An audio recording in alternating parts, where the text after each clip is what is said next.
Nesse momento, iniciamos, então, de uma forma oficial, objetiva, a transmissão da noite. Hoje, dia 24 de abril do ano de 2019. Eu agradeço a presença de todos os companheiros que estão vinculados à transmissão através do chat, do Facebook e também do YouTube. Eu gostaria de abraçar desde aqueles que primeiro chegaram, já temos aqui muitas manifestações, e, à medida do possível, que a gente possa intercambiar dentro da proposta do estudo da noite. Antes de mais nada, eu pergunto para você que está no chat, que nos dê um retorno quanto ao áudio, se está chegando para vocês com qualidade, sem estourar, atingindo os objetivos, não é? A demanda de cada equipamento. E aí vocês façam o controle de acordo com o que efetivamente vocês necessitam, tá bom? Da minha parte aqui, a princípio está tudo ok. Então vamos lá. Vamos começar o trabalho da noite.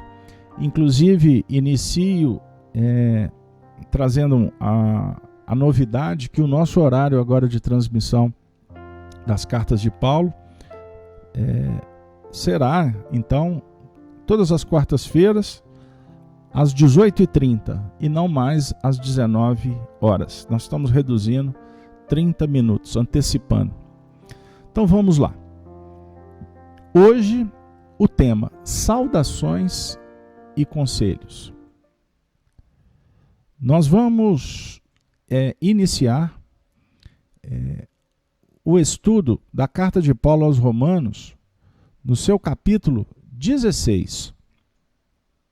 E o nosso encontro é o de número 119. Já estamos aí, com muita alegria, atingindo essa marca.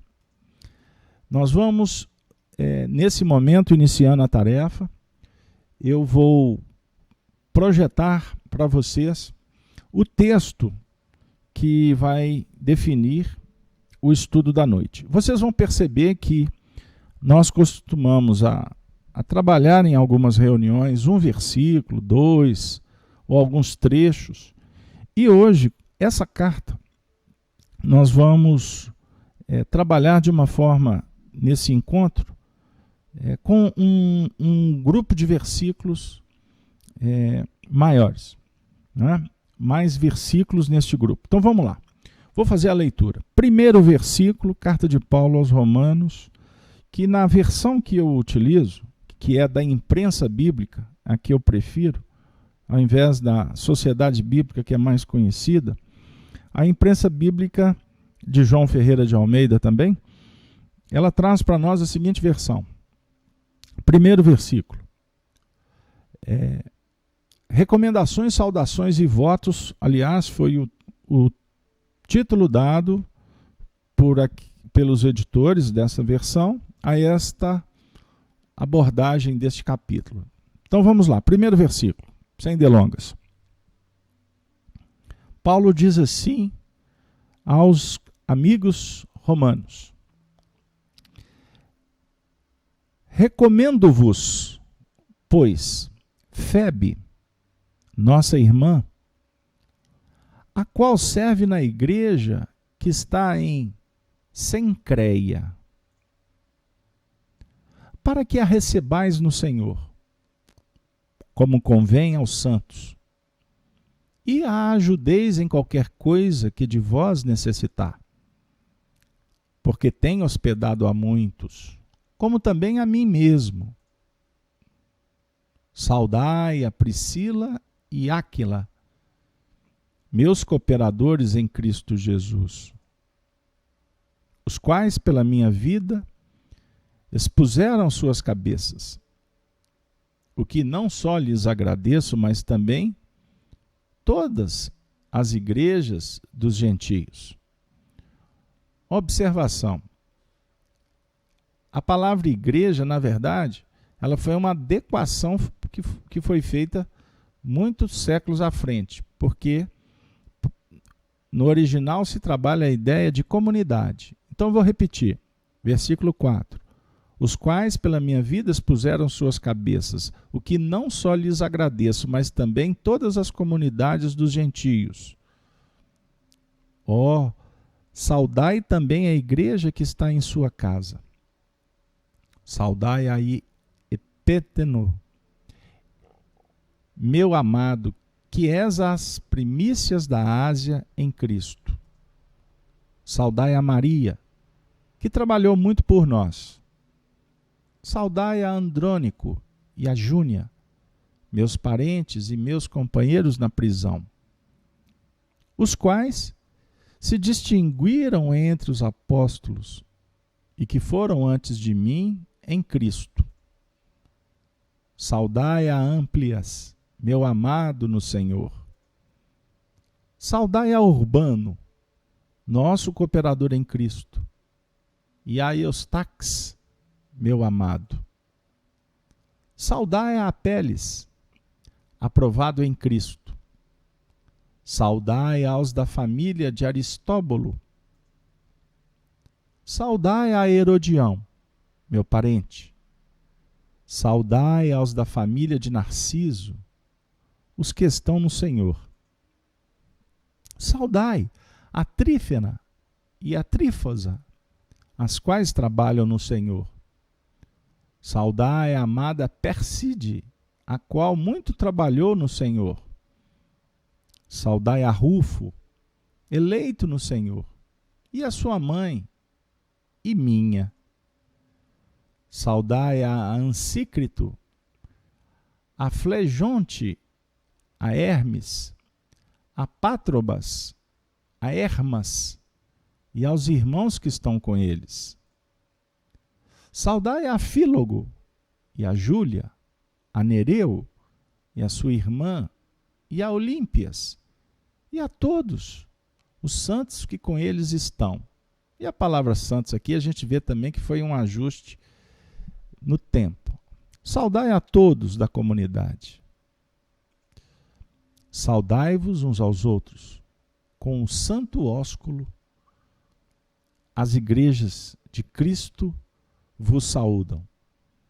Repito, as comunidades de Cristo, os grupos de Cristo, as famílias de Cristo vos saúdam. E por aqui a gente vai ficar. Pois bem, saudamos a todos vocês cristãos, a todos vocês espiritualistas, a todos vocês que se vinculam a este trabalho em busca do que também nós necessitamos. Acolhimento, consolação, envolvimento,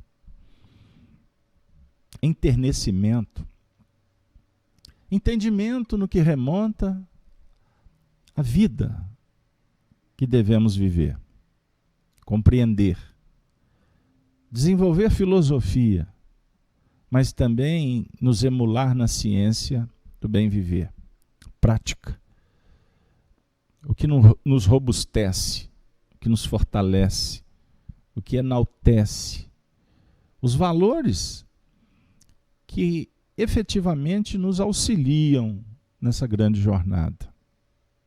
No mundo complexo em que nos estagiamos, num tempo desafiador que é o século XXI. Estamos já no ano 19 desse século, 2019, para o gáudio, para a surpresa, para o enternecimento que nos visita nesse momento. Porque agora nós intercambiamos com as diversas dimensões. Eu discuto, dialogo, debato com os amigos internautas, com os companheiros que acompanham junto com você, que está aí diante do computador, da televisão, do tablet, do telefone, ou você que vai ouvir esse áudio em outro momento, seja no carro, no caminhão, caminhando, enfim. Nós estamos intercambiando também com as frequências espirituais, faixas de evolução, dimensões, moradas, como queiram. O pensamento é vida, e a vida estua, a vida expande, a vida supera barreiras, a vida aquece, a vida pulsa, a vida atrai, a vida repele, a vida escolhe, a vida responsabiliza, a vida felicita, a vida entristece. A vida é um grande milagre, milagre divino, milagre de Deus. Deus que nos criou, a vida que se projeta dentro de nós em busca do entendimento da sensibilidade desta criação. Há a natureza íntima e a natureza de fora. A natureza que canta, que encanta, que empolga, que retrai, que impele, a natureza que corrige, a natureza que se harmoniza. Manifesta de várias maneiras, inclusive através do próximo, que é aquele ser que está no mesmo estágio evolutivo que o nosso. O próximo, encarnado ou desencarnado, não importa. O próximo é o nosso irmão. A mensagem pungente do Evangelho é para a comunidade, é para a sociedade, porque ela é inclusiva. Ela é reclusiva no campo íntimo, mas depois ela propõe, ela dispõe, ela nos aproxima para entendermos, para dividirmos, compartilharmos. Essa é a ideia. Jesus, com o esclarecimento que o Espiritismo nos oferece, é aquele espírito mais evoluído que pisou na terra. Governador, no sentido de ter a responsabilidade de auxiliar no encaminhamento. Trabalha com equipes, imensas tarefas, que recebem, na verdade, a responsabilização, a condução, a direção de cada um de acordo com a possibilidade que nos encontramos, que temos. Possibilidade de entendimento, de sentimento, maturidade. Cada um no seu quadrado, quando afirma o adágio popular atual. Cada um no seu espaço. Cada um expandindo sua mente, seu sentimento, suas vibrações. E à medida em que evoluímos, obviamente, teremos mais condições, competência. Em cada movimento, nós iremos propor, mas também iremos, na verdade, entender as propostas que vêm para nos encantar, para nos chamar, para nos impulsionar para o movimento evolucional. O Espiritismo abre para nós N horizontes de entendimento. O Espiritismo inclui, o Espiritismo abre, o Espiritismo chama, e o Espiritismo também aponta caminhos, no seu sentido de perceber qual é o ideal para você, o ideal para mim. Por isso, a cada um segundo suas obras. É uma doutrina da liberdade, da igualdade, da fraternidade. Iluminismo puro. Humanismo na essência.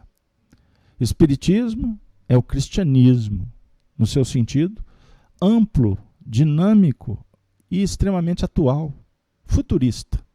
O Espiritismo é uma proposta que veio das mãos, dos planos do próprio Senhor, que é o organizador, o diretor, não é? O consolador. O Espiritismo vem de Jesus. E foi ele mesmo quem previu, quem antecipou quando disse que na casa de meu pai há muitas moradas, se não fosse assim, ele vô-lo teria dito, e ele ia preparar lugar. E o preparo do lugar não é em nível espacial, e sim no campo da intimidade. E ele não prepara no sentido de entrar dentro da sua casa íntima para dizer aonde deve se posicionar, se organizar os objetos, os pertences, definir a dinâmica. Não é assim. Na verdade, ele prepara no sentido de alertar, de ensinar, de propor mas cada um é que realmente efetiva a sua preparação. Cada um é que vai organizar o seu mundo íntimo de acordo com as suas possibilidades, seu entendimento, sua motivação. E por isso, lidamos muitas vezes com depressões, com doenças, com angústias, com síndromes, com obsessões, porque somos nós mesmos aqueles que fomentamos a desarmonia por inabilidade, por incompetência. E quando nos deparamos com os limites, verificaremos que eles existem para que nós possamos vencer as limitações. É um ponto básico da ótica evolucional. Paulo de Tarso endereça recados, mensagens extremamente animadoras, consoladoras, fraternas.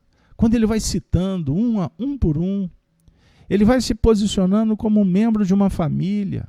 Ele trata todos com carinho, sem distinção, sem privilégios. Ele é grato por aqueles que deram a vida por ele, se tornaram mães, pais, irmãos, amigos dele, no caso, como um ser que estava em busca do Cristo, de divulgar a mensagem, de falar para os gentios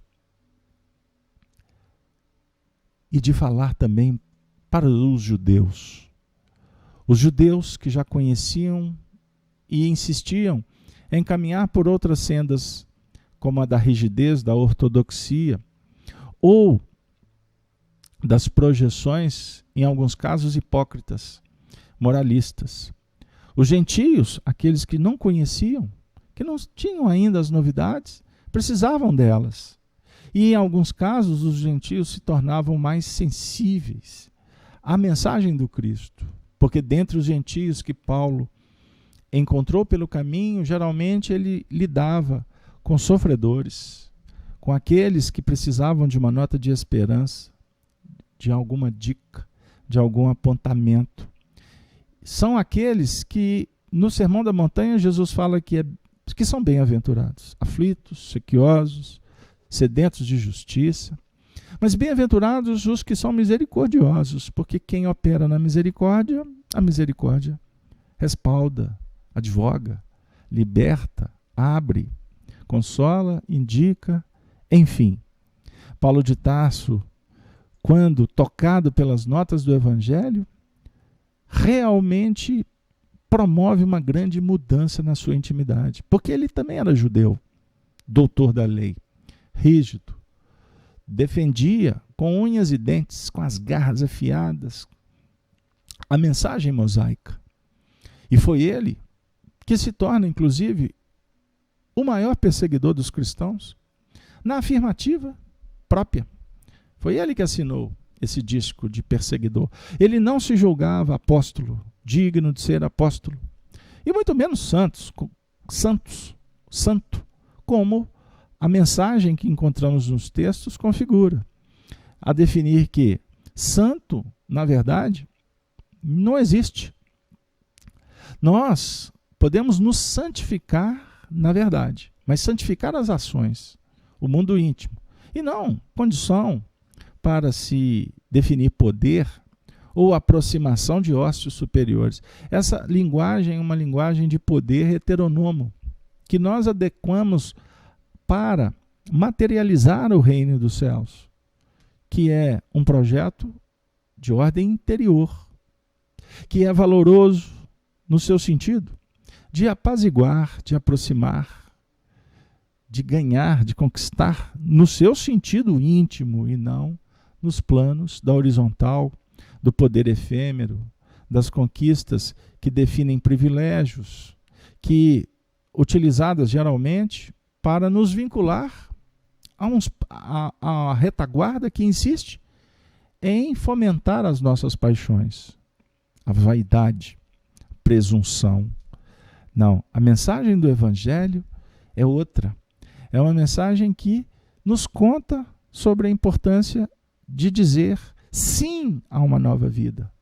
E dizendo sim a uma nova proposta, nós vamos como que nos afastando sem dizer não para o passado.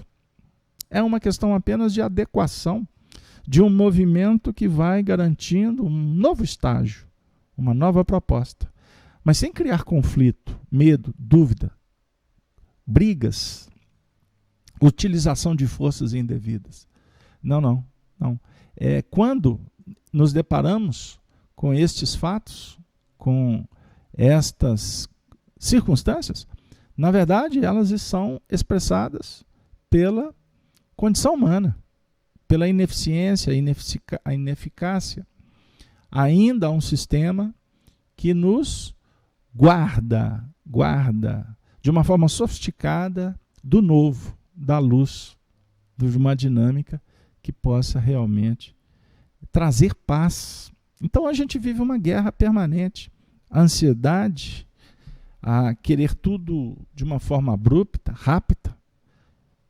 Queremos que as conquistas espirituais aconteçam na mesma velocidade da luz ou do pensamento. Por isso é que hoje existe uma demanda muito interessante, que nos exige, como divulgadores da mensagem, e somos divulgadores porque somos aprendizes, os mais necessitados, mas a necessidade é que a mensagem seja dada em pílulas, em recortes, de uma forma simples, mas que fale rápido. E nós temos que nos adequar a muitos sistemas, porque senão a gente fica para trás. Mas eu pergunto para você, dá para falar de evolução de uma maneira rápida? Nós temos competência para modificar o mundo íntimo de uma forma instantânea? Você vai aprender espiritismo assistindo apenas algumas reuniões, lendo alguns livros, ou lendo milhares de livros e assistindo dezenas de centenas de milhares de reuniões, palestras? É assim que se aprende o espiritismo? Através de apostilas, pegar o pensamento recortado de autores? É assim que nós vamos compreender a mensagem kardeciana? Obviamente que não. Isso é básico. Isso é muito simples de entender. Então, há uma corrida, uma aventura, uma ilusão para se mergulhar no terreno da internet e encontrar de uma forma mágica o que, na verdade, o nosso espírito está procurando há milênios. E não é assim que funciona. Embora os recursos estão aí e eles precisam de ser utilizados de uma forma que ele possa dialogar, que ele possa aproximar, que ele possa, inclusive, ser plural, falar com todas as idades, com todas as pessoas em condições e entendimento. Ok. Por isso é que nós temos um universo de pessoas agindo, operando, cada um da sua maneira, do seu jeito, e é assim que tem que ser. Ok. Mas nós que estamos aqui estudando, e no nosso grupo aqui, Helena, eu vejo você soltando os seus sentimentos em forma de coração rosinha. Obrigado, Helena, você está conosco aí há muitos anos.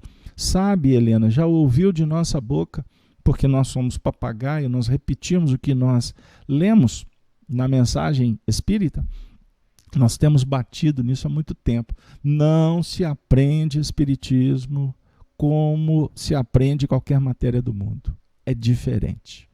Porque envolve vida, experienciação. Então saia, eu te convido, saia da condição de se julgar num movimento que agrega, mas que não liberta. Não basta se dizer cristão e não fazer a obra do Senhor. Não basta estar vinculado a uma igreja, a um templo, a frequentar um culto, não basta assistir uma reunião psiquista, não basta estar na reunião do Centro Espírita a semana inteira, se você não está movimentando para sair da condição de assistido para assistente. Não basta ficar seguindo ídolos, engrossando fileiras de admiradores. Não basta. Isto não te garante paz. Isso não vai te dar competência em fazer. E enquanto você admira, aplaude, você está deixando de fazer. Você está deixando de operar. De vez em quando, nada melhor do que numa viagem árida no deserto, encontrarmos um oásis, água limpa, uma sombra, uma tenda para se descansar. Nada melhor do que poder conversar com alguém que possa fomentar algo de bom diante de uma cavalgada tão longa. É muito bom. É muito bom conviver com os benfeitores espirituais. É muito bom conversar com amigos que falam de evangelho, que façam espiritismo na prática. É muito bom. Mas é um detalhe de uma grande viagem. Porque nós só vamos encontrar o Cristo caminhando na direção dele. E esta direção, que representa um porto seguro, porque é vitória, porque é futuro, que fala de amor, que fala de paz, que fala de fraternidade, é operacionalizando que nós vamos construir essa realidade dentro da gente. Paulo de Tarso, com toda a sua competência espiritual, com toda a sua autoridade, com toda a sua pujança, como um grande líder que ele o é e continua sendo para nos auxiliar, ele dá recados muito interessantes para aqueles que estavam em Roma, da comunidade, no seu sentido de falar da sua amizade. E cada carinho, cada carta, cada abraço, cada conquista, cada incentivo, ele está pondo para fora a luz. E essa luz toca, essa luz contagia, essa luz nos chama para que a gente faça luz também. Então, esse ponto é muito interessante para que a gente possa refletir. Então, queridos amigos, Paulo vai encontrar os cristãos através das viagens e das cartas. Aqui ele está saudando, e é o último capítulo da carta aos Romanos. Nós estamos encerrando junto com ele uma análise dessas missivas. Daqui a algum tempo, daqui a poucas reuniões, nós já estamos começando as cartas aos Coríntios. E Deus nos dê saúde para prosseguir.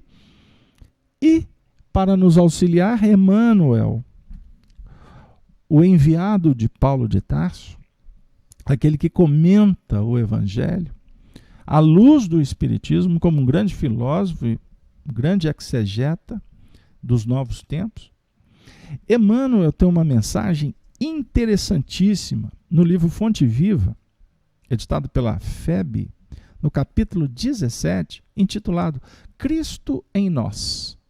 E esta mensagem, ela tem tudo a ver com esse movimento que nós estamos atingindo aqui a partir da leitura.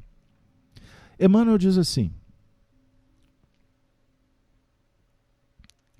ele pinça um versículo do livro Atos dos Apóstolos, capítulo 9, versículo 10. E diz assim: E o Senhor lhe disse em visão, Ananias. E ele disse, Vede-me aqui, Senhor. Agora vamos ouvir o Emmanuel dizendo, Cristo em nós.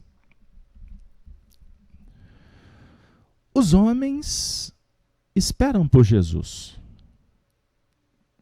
E Jesus espera igualmente pelos homens. Ninguém acredite que o mundo se redima sem almas redimidas. O Mestre, para estender a sublimidade do seu programa salvador, pede braços humanos que o realizem e intensifiquem. Começou o apostolado, buscando o concurso de Pedro e André, formando em seguida uma assembleia de 12 companheiros para atacar o serviço da regeneração planetária.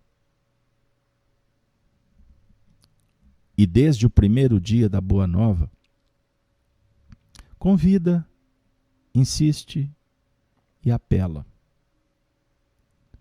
Junto das almas, para se converterem, ou para se convertam em instrumentos de sua divina vontade. Dando-nos a perceber que a redenção procede do alto. Mas não se concretizará entre criaturas sem a colaboração ativa dos corações de boa vontade. Ainda mesmo quando surge pessoalmente, buscando alguém para a sua lavoura de luz, qual aconteceu na conversão de Paulo? O mestre não dispensa a cooperação dos servidores encarnados. Depois de visitar o doutor de Tarso, diretamente, procura Ananias, enviando-o a socorrer o novo discípulo. Por que razão Jesus se preocupou em acompanhar o recém-convertido? Assistindo-o em pessoa? É que, se a humanidade não pode iluminar-se e progredir-se sem o Cristo não dispensa os homens na obra de soerguimento e sublimação.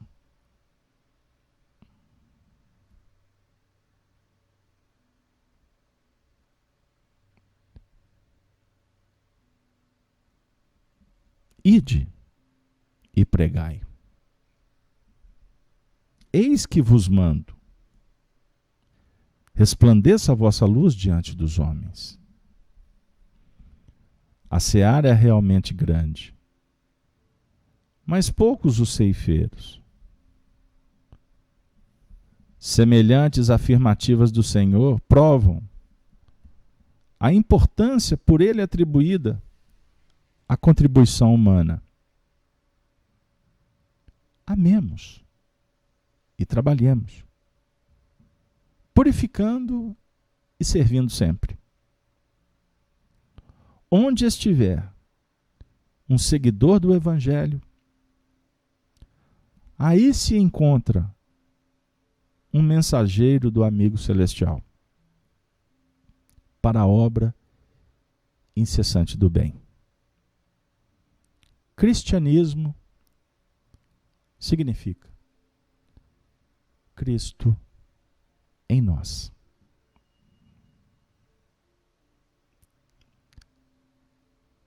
As cartas endereçadas para os cristãos apontam roteiros, indicam posições, fomentam instrumentação, recursos, alimentos. As cartas foram endereçadas por Paulo, mas a narrativa do benfeitor Emmanuel, que trata Paulo como um agricultor divino, que prepara a terra do coração, são cartas que foram escritas pelo próprio Cristo. Paulo foi, então, médium, instrumento da palavra do Senhor. As cartas de Paulo, na verdade, representam um evangelho em ação, que poderia ser interpretado como cada atitude fomentada pelos bons sentimentos. Então, somos convidados pelos ceareiros do Senhor para nos tornarmos cartas vivas desta mensagem em todos os momentos da nossa jornada. Que Paulo de Tarso, a equipe dos evangelizadores dos novos tempos, encontrem em nós estes instrumentos. E que eles nos inspirem, nos envolvam, nos abençoe, nos fortaleça, para que a gente possa operar com eles. Porque eles fizeram a parte que lhes competia. Agora, somos nós que estamos na terra. Somos nós que temos a charrua na mão, a enxada, o enxó, o martelo,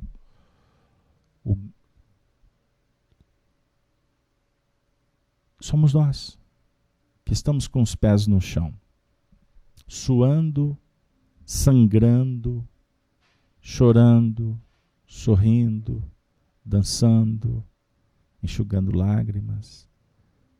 Somos nós que de sol a sol caminhamos nesta direção.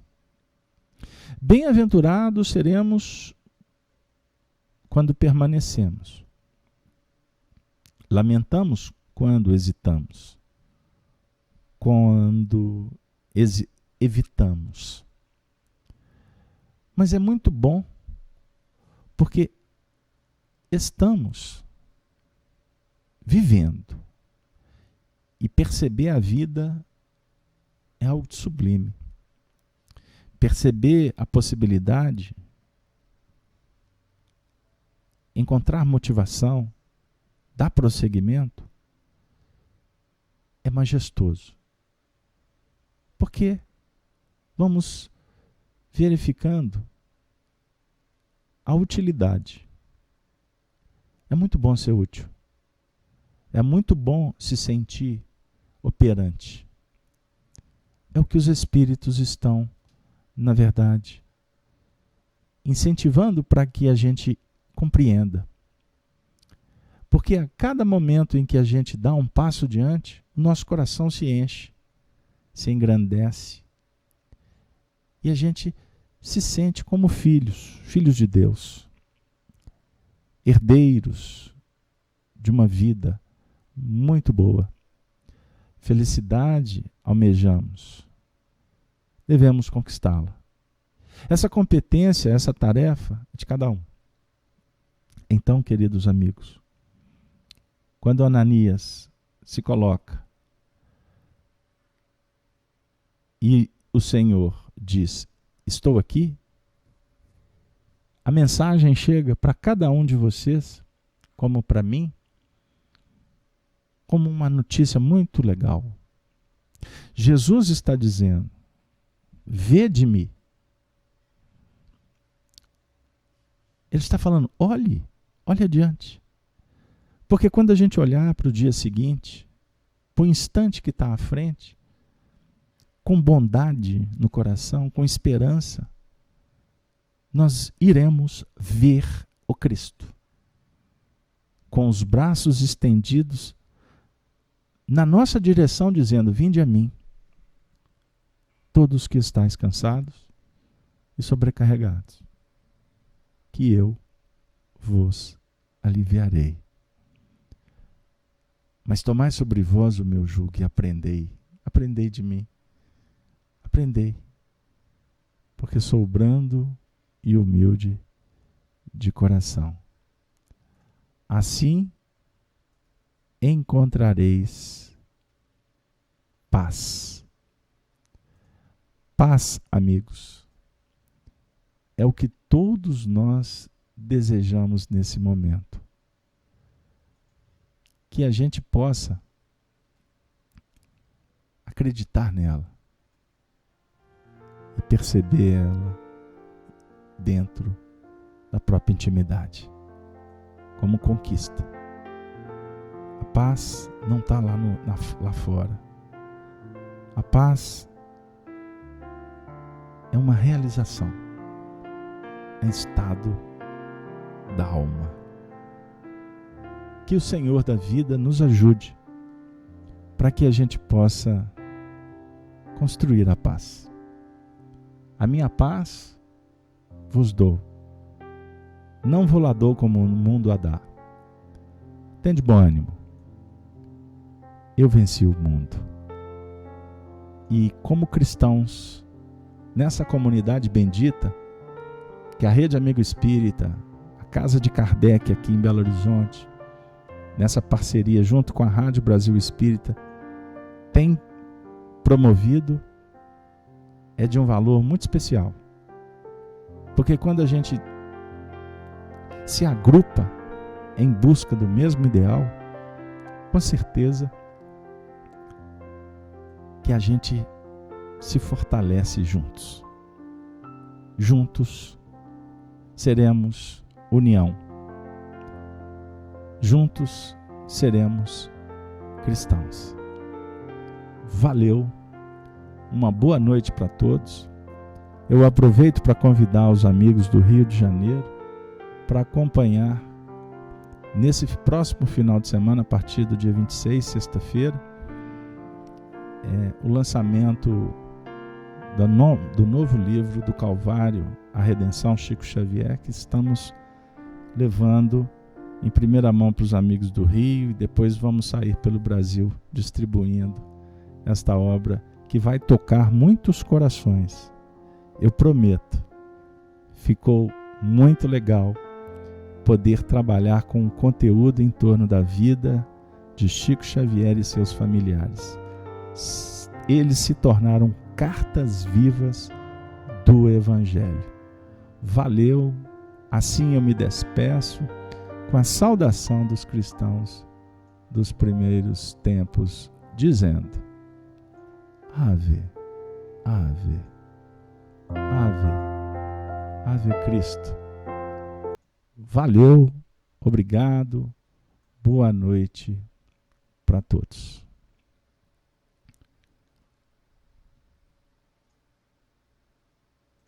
Rede Amigo Espírita, uma ferramenta de união, interação e divulgação do movimento espírita. Acesse www.redeamigoespírita.com.br e confira nosso acervo disponível.